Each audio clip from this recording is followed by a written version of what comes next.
Hola a todos, ¿qué tal? Bienvenidos un día más al canal. En el vídeo de hoy vamos a estar hablando, por un lado, de la Liga Española y por el otro, de la Premier League. Vamos a hablar también sobre el mercado de fichajes de este verano.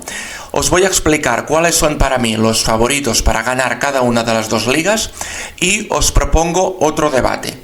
Para vosotros, ¿qué es mejor, la Liga Española o la Premier? Os animo a que dejéis vuestra opinión en la caja de comentarios y ya os adelanto que para mí la mejor liga es la española. Y durante el vídeo voy a tratar de argumentar esta afirmación. Venga, empezamos entonces hablando de la Liga Española y después ya saltamos a la Premier. Bueno, empezaremos hablando sobre el mercado de fichajes de este verano.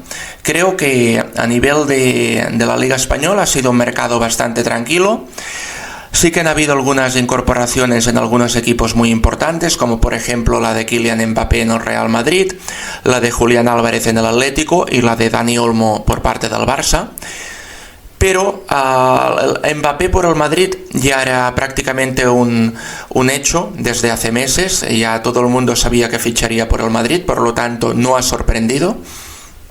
Por otro lado, el Barça solo ha fichado a Dani Olmo, que sí considero es un gran fichaje, pero solo ha sido, han habido dos incorporaciones en el Barça, Pau Víctor y Dani Olmo, pero parece que Dani Olmo está dando aún mejor resultado que las expectativas que la gente había puesto en él.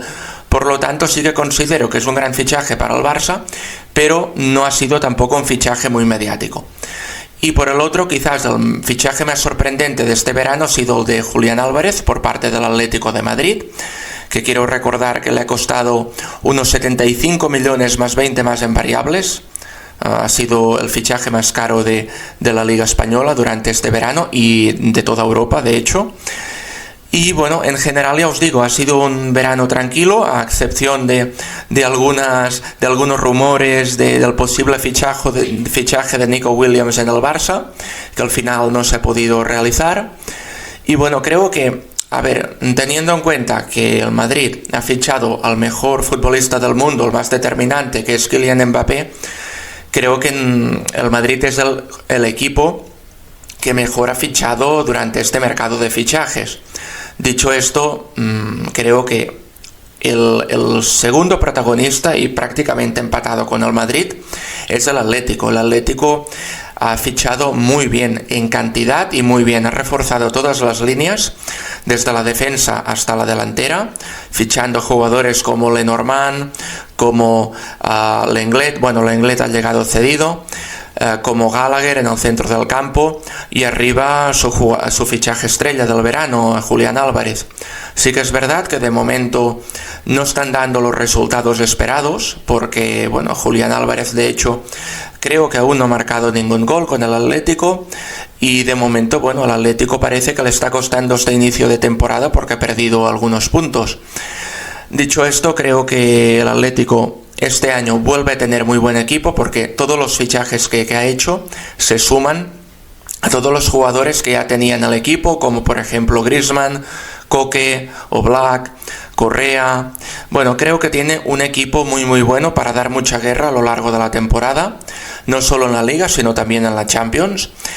Y también, por otro lado, ya os lo dije un día en un vídeo, yo me quito el sombrero con el Atlético de Madrid, ya no por los fichajes, sino por la venta de Joao Félix, por el que se especula que el Atlético sacó unos 50 millones de euros. Me parece una cantidad extremadamente alta por un jugador que todo el mundo sabe que desde hace años no cuenta para el Cholo Simeone. Entonces me parece que el Atlético ha hecho un buen negocio con la venta del jugador.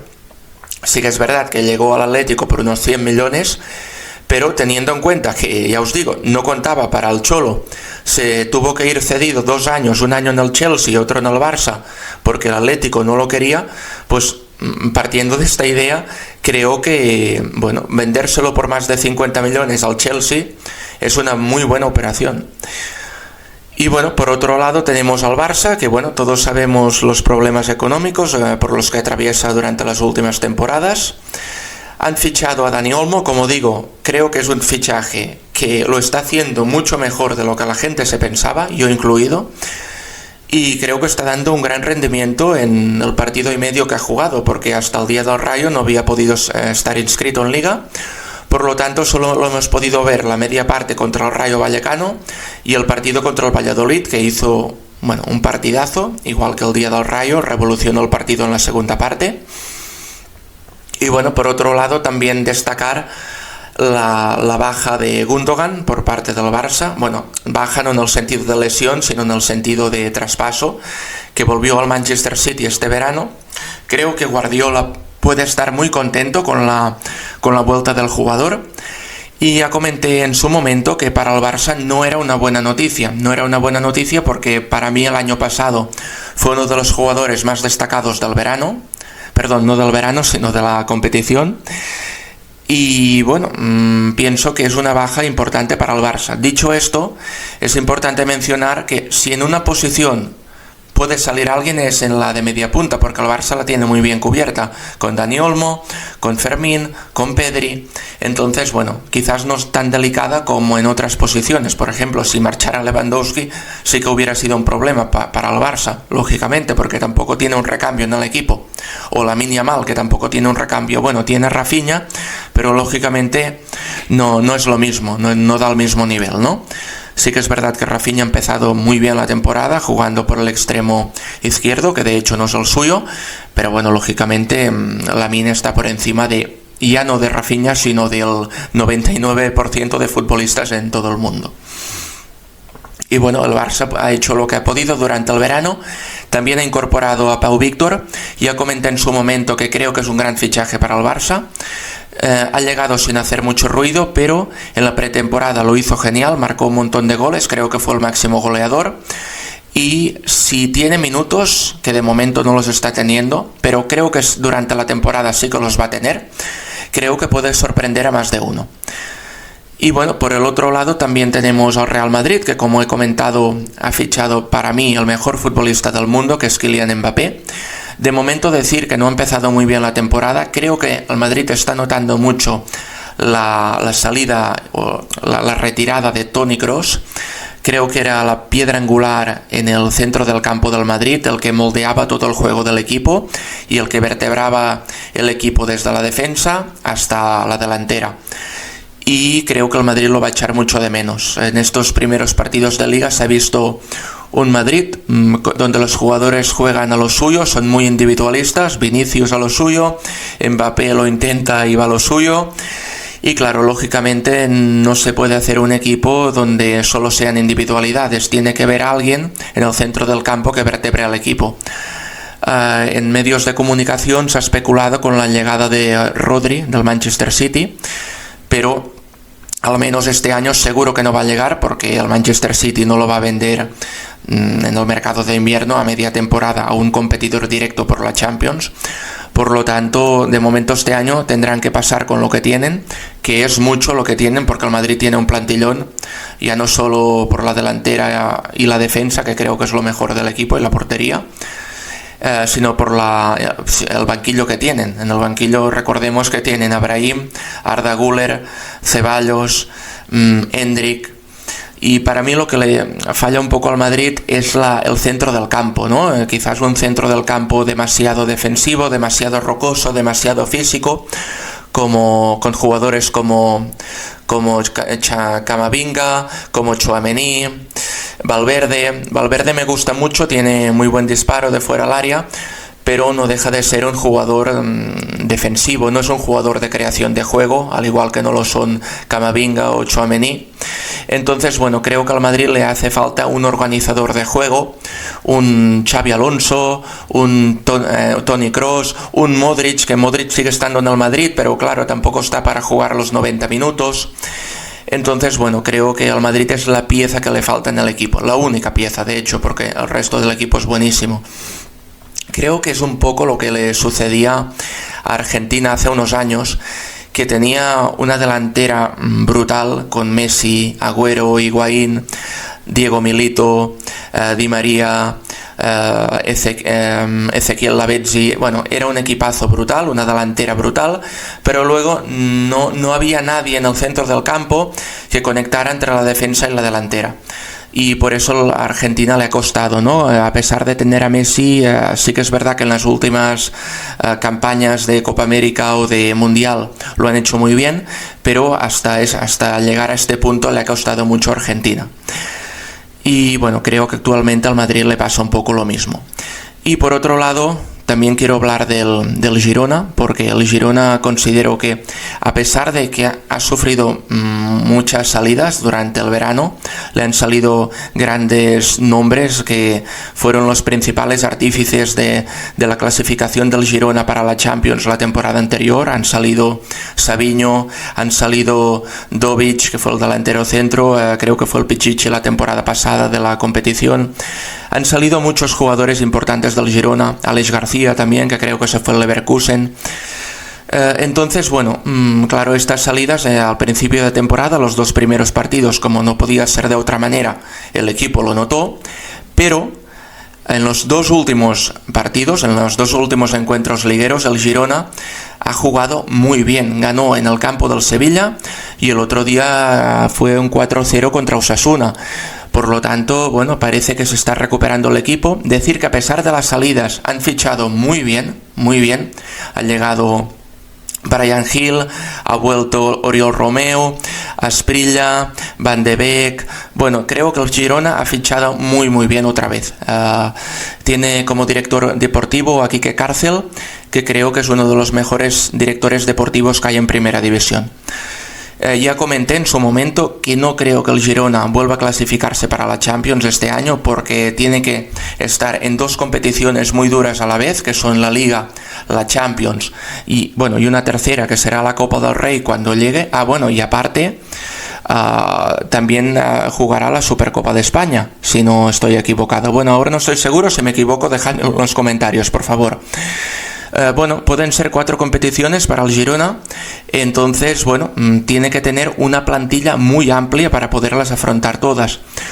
Además, le sumas el hecho que este año la Champions ha cambiado de formato y por lo tanto se amplía el número de partidos en la primera fase de la Champions. Además, el Girona ha tenido mala suerte, entre comillas, en el sorteo porque le han tocado rivales realmente duros.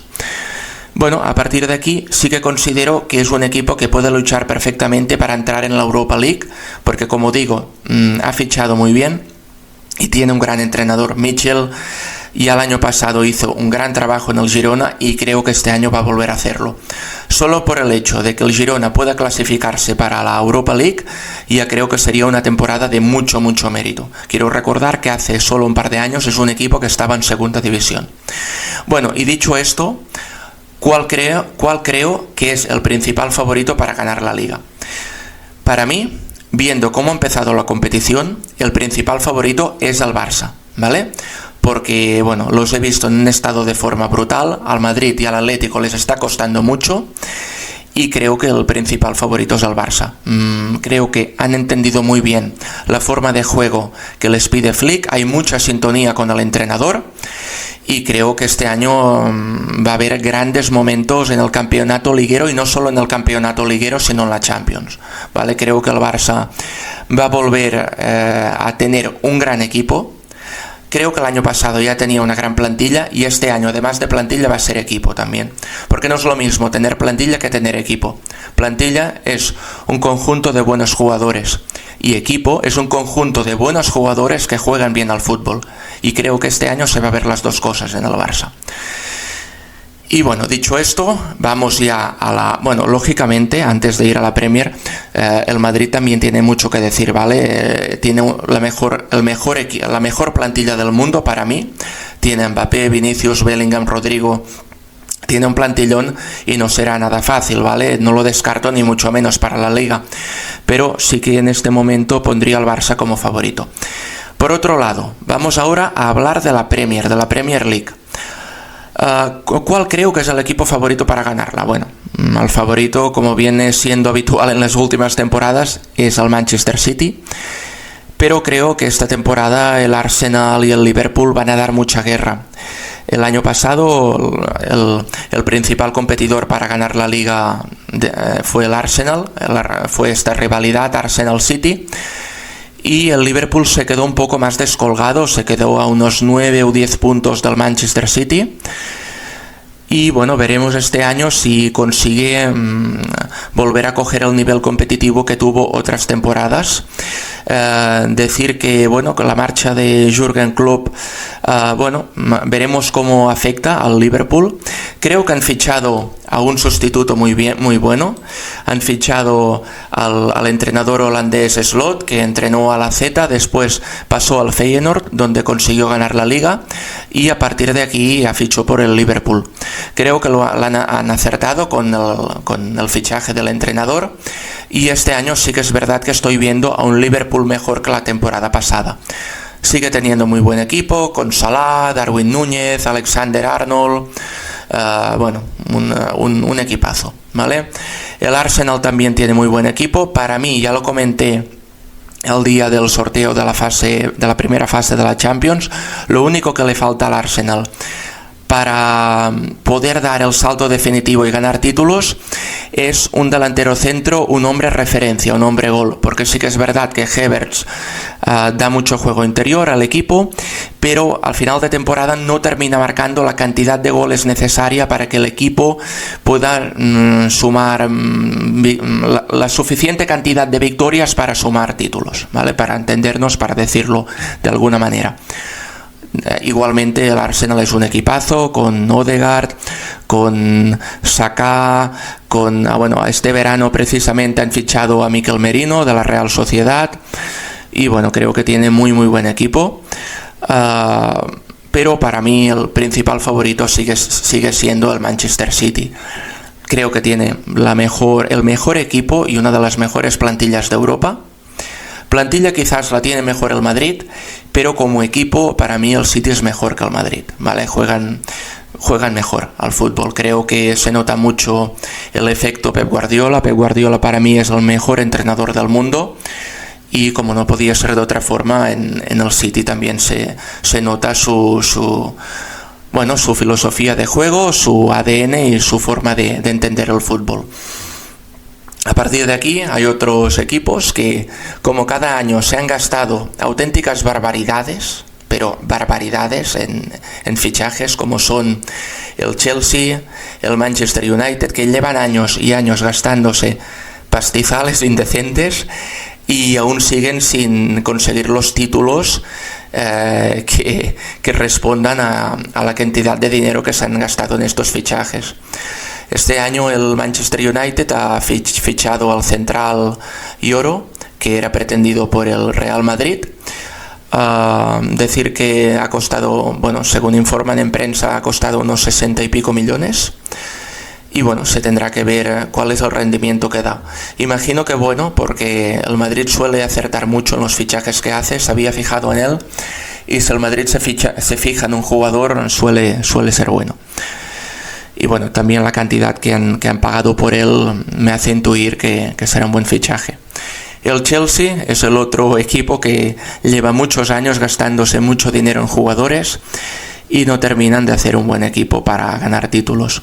Destacar mucho también el Aston Villa, entrenado por el español Unai Emery, que el año pasado hizo un temporadón, clasificándose cuarto en la Premier League, cuarto, ¿vale? Por delante de equipos como United, como Chelsea, como Tottenham.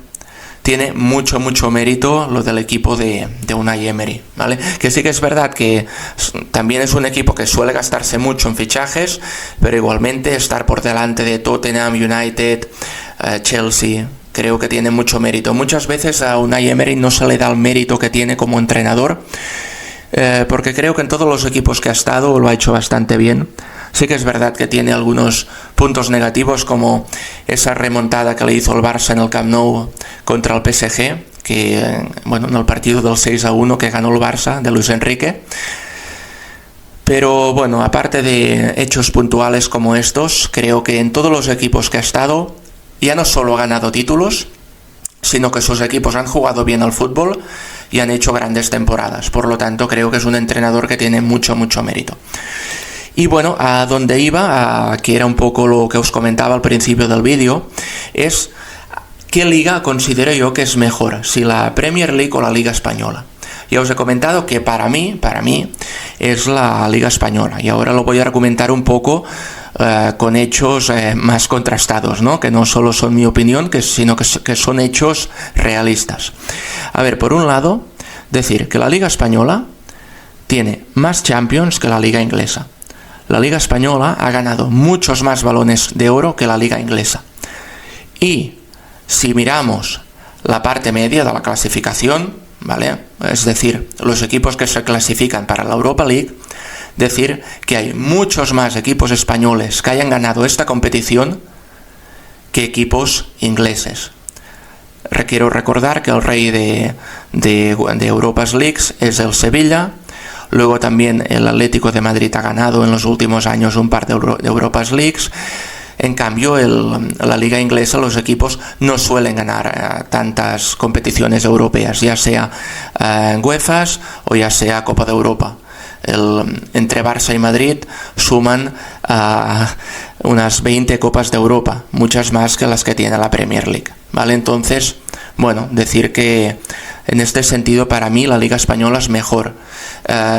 Otra cosa que también se debe tener en cuenta es que en la Premier hay más cantidad de equipos que hayan ganado la Champions que en la Liga Española, porque en la Liga Española solo la han conseguido ganar Barça y Madrid. Sí que es verdad que tanto Valencia como Atlético estuvieron a punto de ganarla en 2 ocasiones que llegaron a la final, pero el Valencia perdió una de las 2 finales contra el Madrid precisamente, la otra la perdió contra el Bayern de Múnich en los penaltis, creo que fue, y luego el Atlético de Madrid también perdió sus 2 finales contra el Real Madrid y otra que jugó hace muchos años también contra el Bayern. Por lo tanto, bueno, han estado a punto de conseguir la gloria, pero les ha faltado este momento final. Por otro lado, en la Premier sí que es verdad que hay bastantes equipos que han conseguido hacerse con la Champions.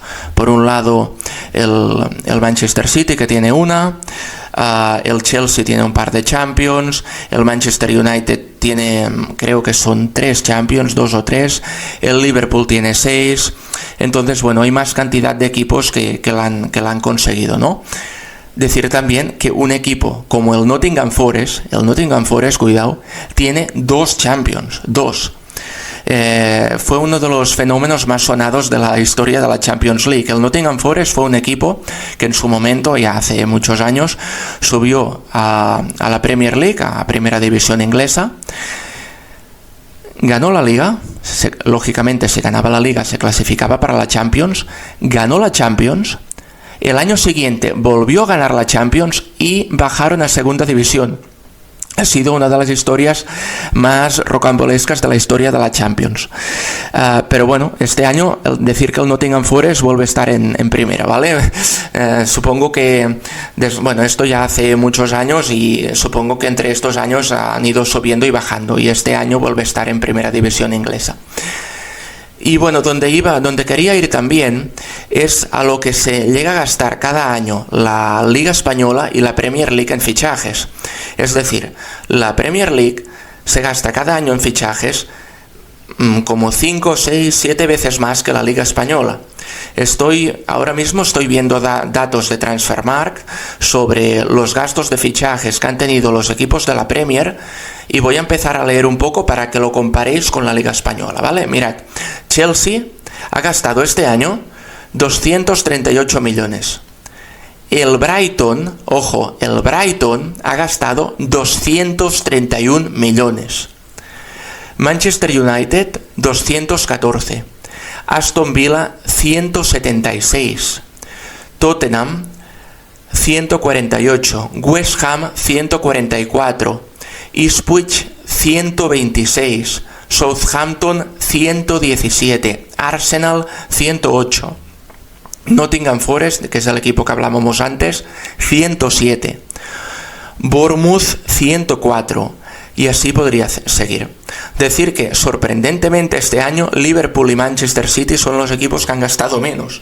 El Liverpool con 42 millones y el Manchester City con 25.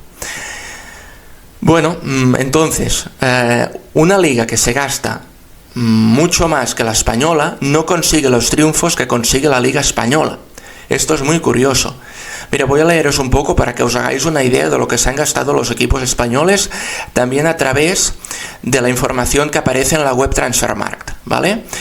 Mirad, el Atlético de Madrid se ha gastado 185 millones en fichajes. Segundo está el Villarreal con 62, tercero el Barcelona con 57 y cuarto el Real Madrid con 49. Y a quinto está el Real con 45 y el Girona 43 en la sexta posición.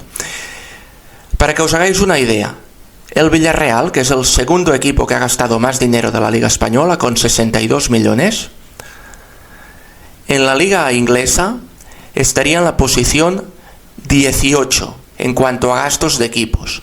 Estaría por detrás del Newcastle, que este año ha gastado 68 millones de euros. Y la pregunta es, ¿cómo puede ser que la Premier League gaste tanto y tenga tanto dinero para fichar? Bueno, hay mucha gente que dice que es debido a los ingresos y a los patrocinios de televisión, que en la liga inglesa se cobra más que en la española. Es muy posible que en la liga inglesa se cobre más que en la española, es muy posible. Pero a mí que no me vengan que esto es por el reparto de dinero de la competición nacional de cada liga, no me lo creo. Esto es... La competición no da tanto dinero para asumir estos gastos anuales en fichajes. Esto es debido a que la mayoría de equipos de la Premier tienen propietarios y fondos ilimitados para gastarse en fichajes. La mayoría de equipos ingleses son sociedades anónimas, es decir, hay un propietario que ha comprado el equipo, un multimillonario, o una sociedad de propietarios y que ponen mucho dinero para que el equipo dé el rédito que ellos esperan. Pero no viene todo de los ingresos de televisión, es que no me lo creo, vamos. Esto es porque, bueno, la mayoría de equipos, como digo, tienen propietarios que han comprado al correspondiente equipo. En la Liga Española no pasa tanto. En la Liga Española la mayoría de equipos son de los socios, como el Barcelona o el Real Madrid. Decir también que hay algunos equipos, como el Valencia, que es propiedad de Peter Lim, y que, bueno, si el presidente o el propietario que tenga el equipo en ese momento no quiere gastarse en fichajes, como pasa en el Valencia, que solo ha hecho 1,3 millones de gastos en fichajes este verano, pues bueno, el equipo se queda sin fichar y lógicamente el equipo, la competición se resiente de este hecho. El Valencia ya hace años que no es el que era. ¿Por qué? Porque hay un propietario que hace lo que considera conveniente con su equipo y por lo tanto el equipo también lo nota.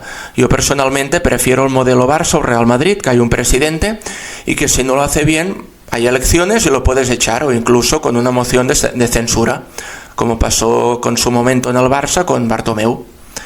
Y bueno, esto lo prefiero porque sí que puede ser que haya un propietario que se gasta mucho dinero, que esté muy preocupado por el futuro del equipo, pero puede haber otro propietario que solo piense en su negocio y en él mismo. Entonces, bueno, para mí es mejor el modelo de la Liga Española. Y ya os digo, para mí la Liga Española es más competitiva que la inglesa, a pesar de que para mí la inglesa tiene el mejor equipo del mundo, que es el Manchester City. Pero a pesar de esto, creo que el Madrid, por ejemplo, vuelve a ser favorito juntamente con el City para ganar la Champions.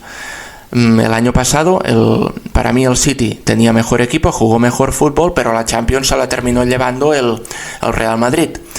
Bueno, quizás pudieron ser más competitivos, más efectivos en las áreas y esto acabó determinando el campeón de la Champions. Veremos este año lo que pasa.